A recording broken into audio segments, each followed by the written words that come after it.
7 p.m.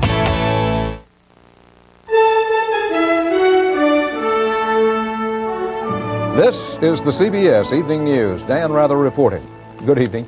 The day after the Benson-Quayle showdown in Omaha, George Bush commented on running mate Dan Quayle today, but only after being pressed repeatedly. CBS News and other polling right after the Quayle-Benson joint appearance may be part of the reason why.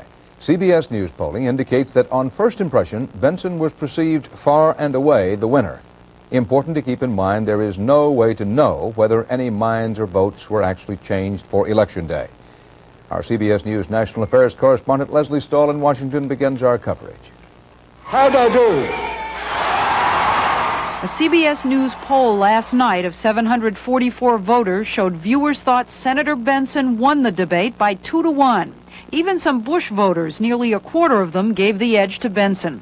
Whether that results in a significant switch of voters to Dukakis won't be known for a while.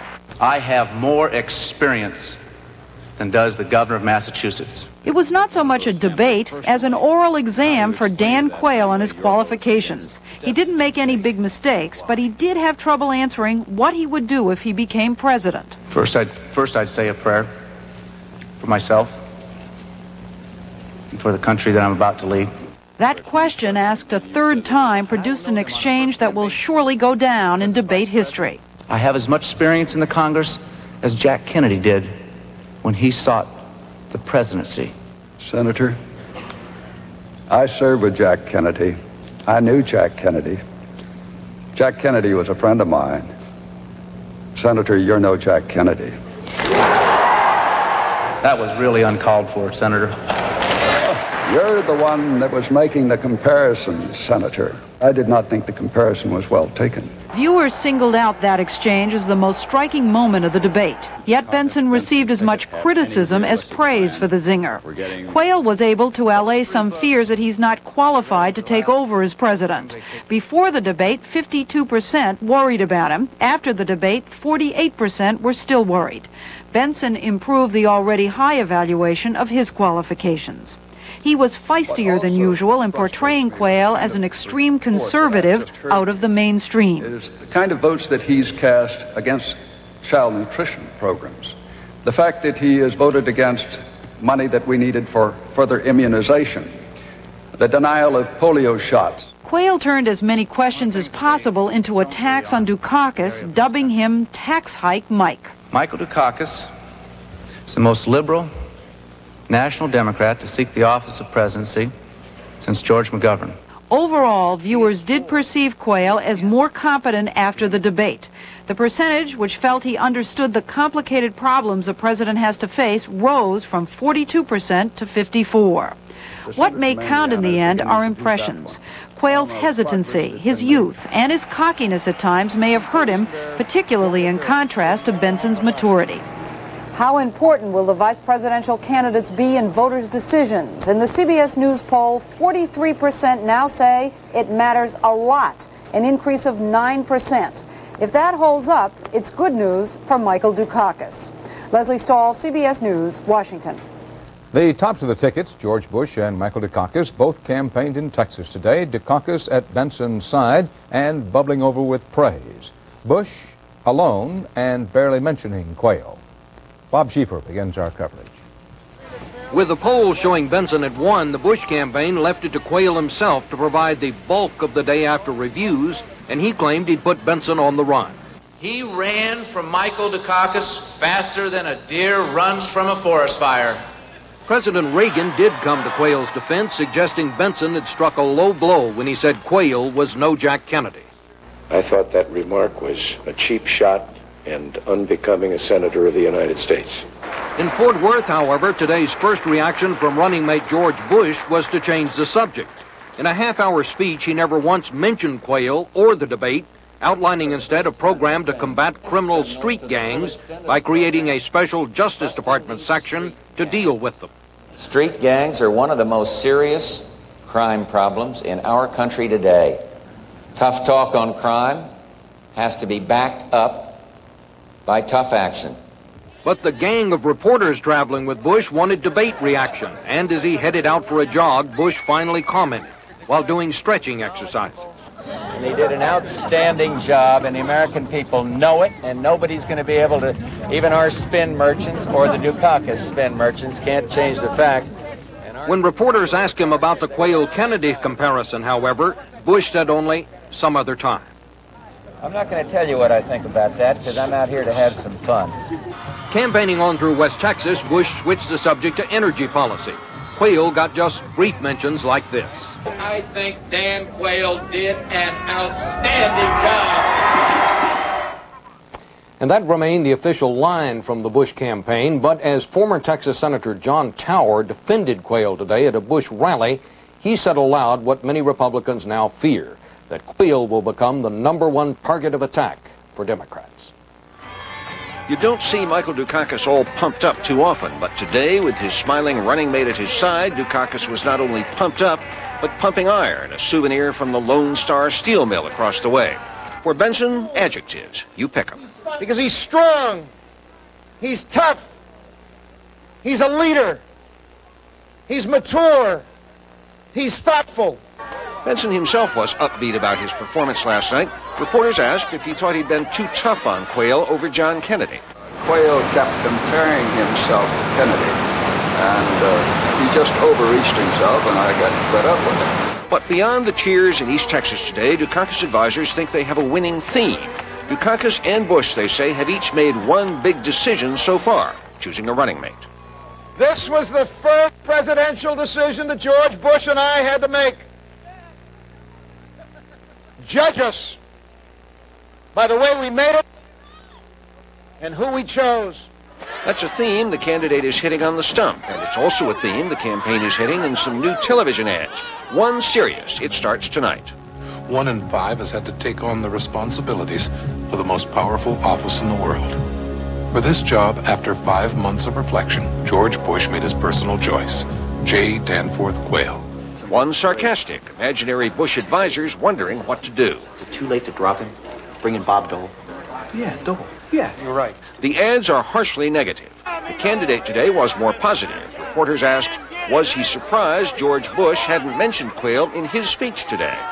I'm with a terrific next vice president. So on the stump and on the television screen, the Dukakis campaign thinks it has a winning issue here. A lot of aides on the Dukakis plane today were paraphrasing something George Bush said 4 years ago after his debate with Geraldine Ferraro.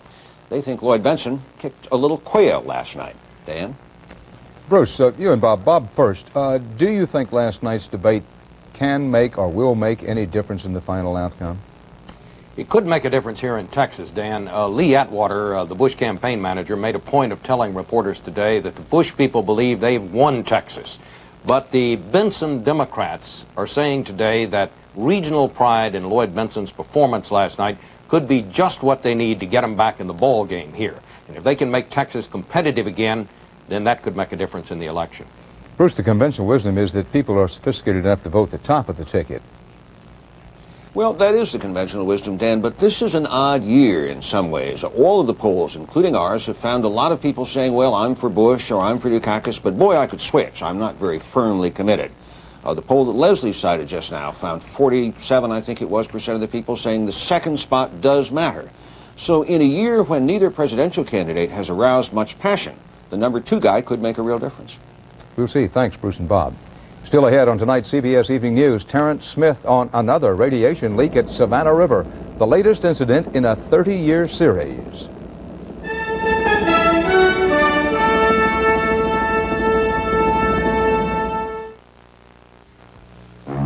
The art of investment and financial security requires painstaking preparation.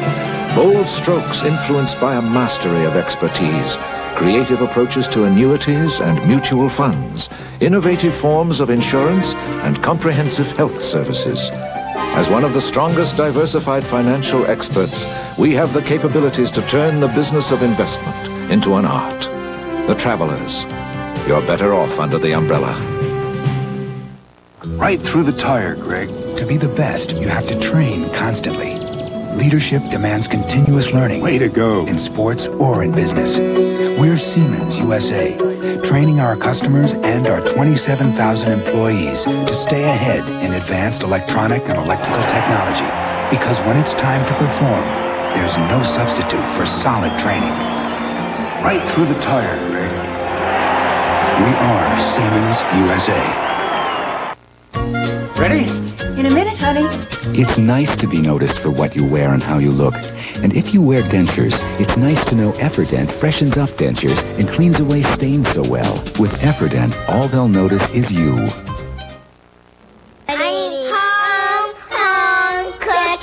How about Swansea Homestyle recipe number 4? Swiss cheese plus 2 aged cheddars over pure semolina pasta. When your mom makes it, she calls it macaroni and cheese. Okay, then I'll try it. The Defense Department today estimated that deploying the first phase of President Reagan's Star Wars missile defense would cost $69 billion. That is far down from the Pentagon's last estimate of $115 billion. However, Senate Armed Services Committee Chairman Sam Nunn of Georgia has his doubts, noting that Pentagon estimates often go down in the planning stages and then shoot up when production actually starts. Kidnappers in Beirut today threatened to harm American hostages in retaliation for Western interference in Lebanese politics. The warning came in a note from the so-called Revolutionary Justice Organization. It was accompanied by a photograph of Joseph Scipio, who was kidnapped in Beirut 2 years ago. The same group also holds another American, Edward Tracy. More trouble at Savannah River, the U.S. government facility in South Carolina that supplies nuclear materials for the nation's stockpile of atomic weapons. For decades, nuclear reactor problems at Savannah River were covered up, not made public. In some cases, accidents not even reported to Washington. And the danger isn't over. Terrence Smith has been looking into all of this. 2 more incidents today at the outdated and troubled nuclear weapons reactor plant at Savannah River. A plastic tent covering radioactive waste caught fire, and poisonous tritium gas was released into the atmosphere. The danger was described as minimal, but today's accidents were only the latest in a 30-year pattern of equipment failures and poor management that was kept secret by the Department of Energy until it was exposed in a congressional inquiry. The Energy Department's chief safety specialist says the plant lacks modern safety devices, but that's only part of the problem. It doesn't matter how much improvement we make to our hardware and our systems, unless you have people who are well-trained, who have well-developed skills, who can follow procedures, and who have good procedures to follow, you may be having more difficulties. That's the forecast for the sprawling 1950s plant that is the sole supply of tritium, an essential component for the nation's nuclear weapon systems. The plant's reactors have been shut down hundreds of times because of chronic equipment problems, more than 30 serious incidents. We were very fortunate that we did not have another Chernobyl or 3 Mile Island in that area, given some of the problems that we did find in the safety area. In an internal Energy Department memorandum obtained by CBS News today, a department investigator who visited the scene described the attitude of the plant's managers towards safety as unconscionable, complacent, and patently unsafe. If you had to rate the problems at Savannah River on a scale of 1 to 10, 1 being the least and 10 being the most serious, where would it fit? In my judgment, we're looking at something on the order of between 9 and 10. A spokesman for EI DuPont, which operates the plant, shut down for the time being, concedes that some of its equipment needs to be updated, but it insists that none of its workers have been endangered. Nonetheless, 4 senators called today for an independent committee to investigate safety at the plant. Terrence Smith, CBS News, Washington.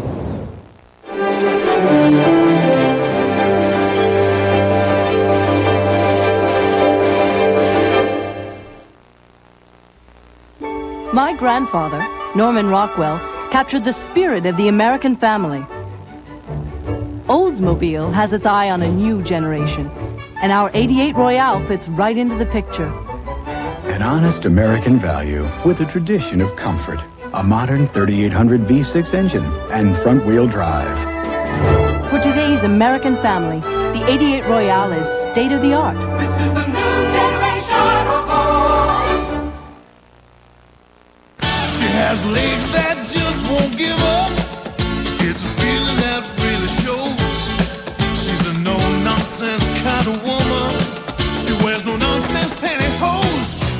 At No Nonsense, we design pantyhose to last beautifully. She makes the most of her day. She gives it all that she's got. She's one busy lady. Her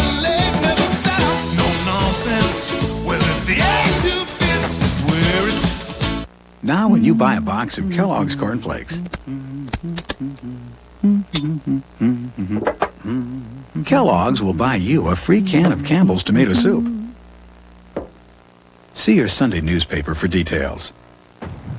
A little exercise never hurts, and neither does eating right, especially when it's Sunsweet pitted prunes with yogurt. Rounder, plumper Sunsweet. So good tasting, and so good for you. It's not your everyday rush hour backup. This one's at the nation's busiest airport, Chicago's O'Hare, and it's backed up on purpose. The Federal Aviation Administration now has ordered the slowdown. Correspondent Frank Courier reports on too much traffic for too few controllers and too many mistakes in the control tower. Late afternoon at Chicago's O'Hare Airport, a case study in air traffic gridlock. With safety fears growing over too many planes trying to land at the same time, the FAA has slapped an unprecedented cap on the number of landings during peak periods. Is it going to reduce flights? No. What we will do is keep the traffic in O'Hare's airspace at a certain level, not let it rise above that level. It means spreading it out. The sweeping limit of 80 landings an hour in good weather, 16 fewer than normal, is expected to improve air safety while also increase flight delays. There's just a limit to how many airplanes you can run into an airport at one time. The FAA imposed the rush hour quota following a string of O'Hare traffic controller mix-ups that began Friday. In all, there have been 30 controller errors in Chicago this past year, double the number of mistakes of a year ago. Tower officials at O'Hare say 2 new controllers are being added each month, but Chicago still is operating with only 35 full performance level controllers, less than half the most desirable strength. You got to understand, these people have been working overtime since 1981. It didn't happen last year, the year before that. Many flights likely will be held on the ground at the takeoff point instead of stacking up in the air. Nearly 250 flights were delayed this week during the first 2 days of landing quotas. O'Hare's 2 largest carriers, United and American, have not yet announced any schedule changes. There probably will be some delays. It all depends on the weather. Much rather see them cut the flights down and to be sure that the air traffic controllers are well trained, rested, and able to do the job that they should do. While admitting the quotas can't make up for overwork or inexperience in the tower, the FAA says flow control will unclutter the skies and reduce a growing collision hazard at the nation's busiest airport. Frank Courier, CBS News, Chicago. The state of New York's Attorney General declared today that the racially charged case of Tawana Brawley has been solved. Robert Abrams released a grand jury report. The grand jury report concluding that the teenager, who happens to be black, made up her tale of abduction and rape by a gang of white men. The Attorney General also accused Brawley's advisors of spreading race hate and damaging lies. Their outrageous, irresponsible acts have increased the atmosphere of tension between the races, not only in New York, not only in Dutchess County, but throughout this nation. Abrams called today for an investigation of Brawley's lawyers. It could lead to their disbarment.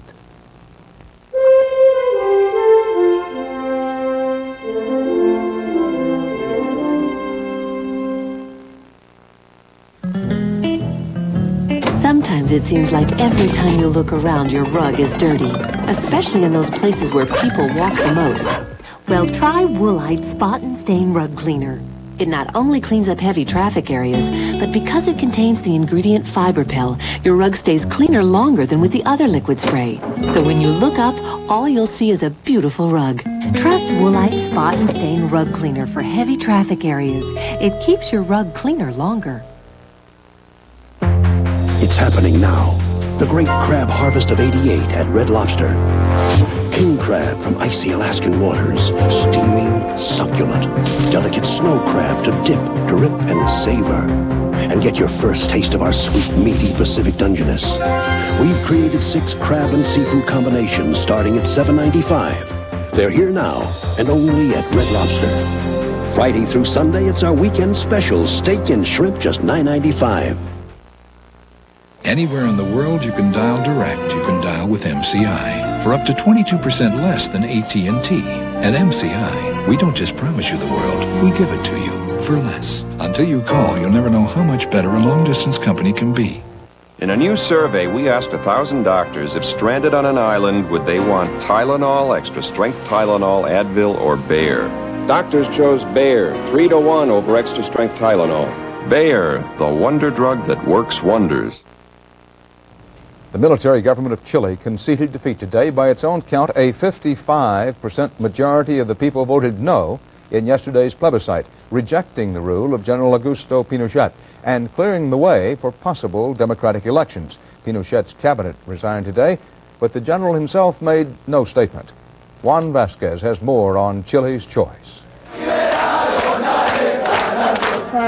Even before dawn today, a few noisy voters were out celebrating their victory over dictatorship. Their emotions spilled out. I think this is the happiest day of my life. We always thought that this was a dream. But their triumph does not mean the future of the country is settled. There will be no immediate changing of the guard. General Pinochet remains president for more than a year, commander of the armed forces for several more. Already, some are calling for Pinochet to step down at once. The police moved quickly today to remind them that things haven't changed that much yet. The opposition hopes to negotiate with the armed forces for Pinochet to step aside. If the only thing that the no victory means is to move Mr. Pinochet from the presidential palace to the Minister of Defense, that is not a change, that is not democracy. Newspapers of both the left and right bannered Pinochet's defeat. They called it a fair fight and applauded the absence of violence. But public opinion remains just as polarized as ever. We always knew we were a majority, she said. We just couldn't express it. But this Pinochet supporter said, if you think this is going to help the country, you're wrong. We're going down.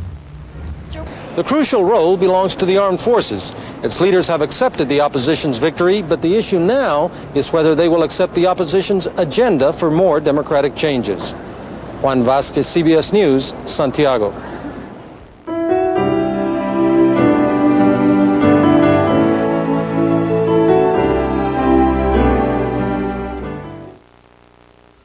Hey, McElroy, I thought you were from Illinois. I am. Only guys from Kentucky do that with their shredded wheat. I've been doing this since I was a kid. Here's how we do it in Brooklyn. First, we break them in half, and then we mash them to a pulp. Add some milk, maybe a little fruit gone. Nabisco shredded wheat is great no matter how you eat it, because it's nutritious whole wheat with no added sugar or salt. What do the guys from California do? They float them.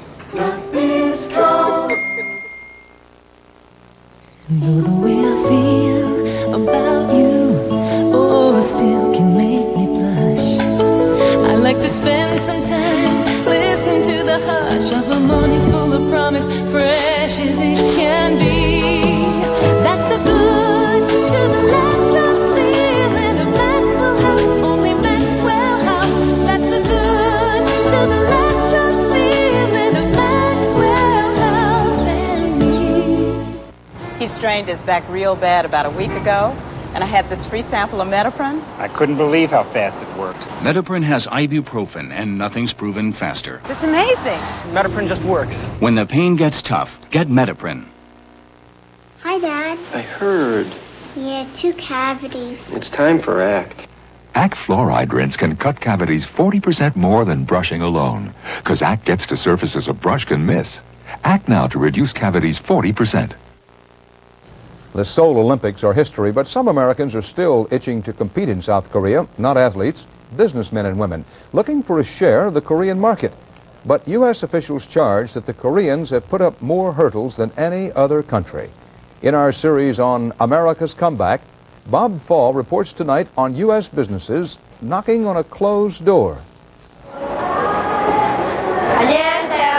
Closing time in a Korean department store where the store thanks its customers and the customer is king. Unless what the customer wants is made in the USA. Here's what Koreans think about American cigarettes. And what Korean farmers think about American beef. In Korea, though, they don't just rant and rave about American imports. They build all sorts of barriers to keep them out. They've got to open that market in Korea, and we've sent some pretty strong signals to the effect that that better happen, and it better happen soon.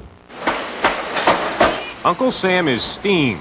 because last year Korea sold $9 billion more to the U.S. than it bought, and this year the gap will be even bigger. Even though Korea is now importing more American goods, and Koreans insist they're moving heaven and earth to bring barriers down. What we are saying is that please give us a little time because we are moving in that direction. But it isn't getting there fast enough to suit U.S. winemakers. Red tape, taxes, and restrictions make their product twice as costly as Korean wine. One exporter even found the Korean government taking one bottle from every case for testing. 1/12 of it's disappeared to the government, and what can I do about this? Well, at this point, nothing. The price tags on these American-made cars in this Korean showroom prove how much Korea has liberalized trade barriers and how much it hasn't. Since 1986, Korea has slashed tariffs on American-made cars by 50%, but it still imposes a road tax, a luxury fee, even a contribution to the National Defense Fund, which triple the price of the cars. Result, even with a lower tariffs, a Mercury Sable like this ends up costing $55,000. That means Ford and General Motors will be lucky to sell 100 cars here this year, while Korea, paying much lower tariffs, will sell over 400,000 cars in the U.S. Part of the problem is cultural. From the time they start school, Koreans are taught that exports are good, imports bad. The importation of an American car would be equated to the giving up of 2 square feet of soil here. Part of the problem is political. Korean producers use clout to keep trade barriers high. There is always protectionistic elements in the society, as in the United States. And U.S. producers grumble that part of the problem is we've let Korea treat Uncle Sam like a patsy. They understand power. And if you have power and don't use it, they think you're a wimp.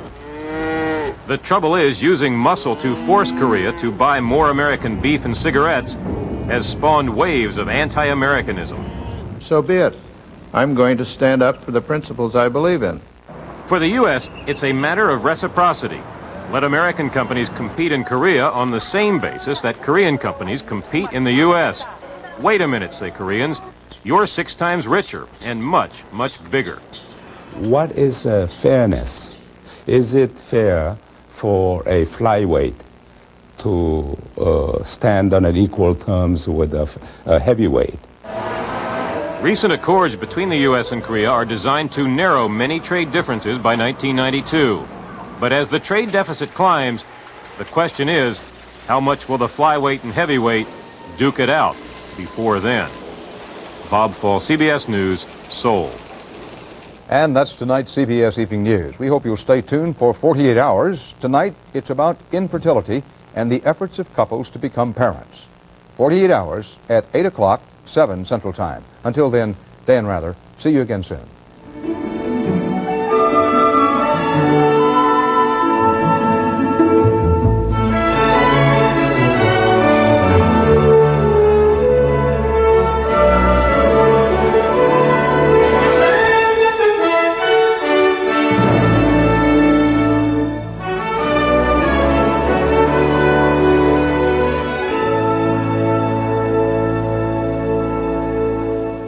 Making babies. For infertile couples, modern science gives birth to dilemmas and dreams. 48 hours tonight.